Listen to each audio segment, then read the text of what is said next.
Kag sa good vibes, duha ka mga softball teams ang Sagay City nga nagkampiyon sa separado nga mga World Series ang ginpasidunggan sa ilang pagpauli.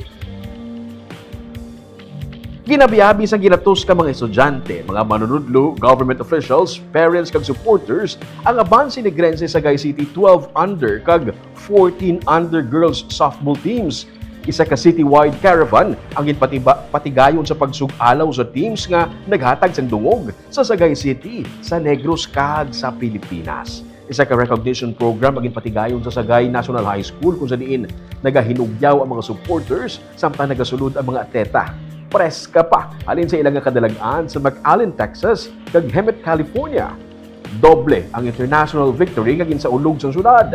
Ang 14 under team nga nagdaog sa Pony International Softball World Series in McAllen, Texas, samtang ang 12 under team naman ang nagdaog sa Pony West Zone Girls Softball World Series sa Hemet, California.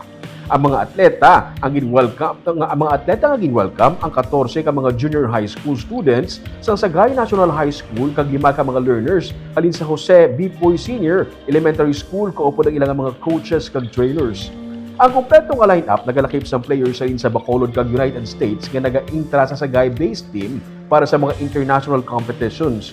Ipabugali sa Sagay City Mayor Leo Rafael Bebo Cueva ang kadalagaan sang mga kabataan kay gipakita nila sa mga Sagay noon kung ano ang mahimo malaputan sa training, disiplina kag suporta. Nagpatod man sang cash incentives ang mga players halin sa city government.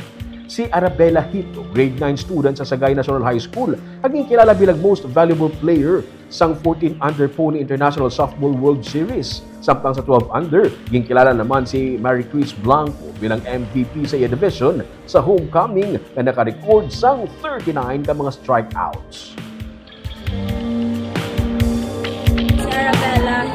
Ako galing MVP sa 14 nyo kag gusto ko lang na magpasalamat sa tanan-tanan nga kasuporta sa amon kag sa coaches man nga nagtraining sa amon kag nga mudlay nga biskan abudlay kami chindiyon turgid chindikit kami nila kag damo gid ko may na experience sa 5 years ko nga hampang kay damo gid struggle kag ado man surrender naman pero thankful gid ko kag kaya ko kag ari ko disubong.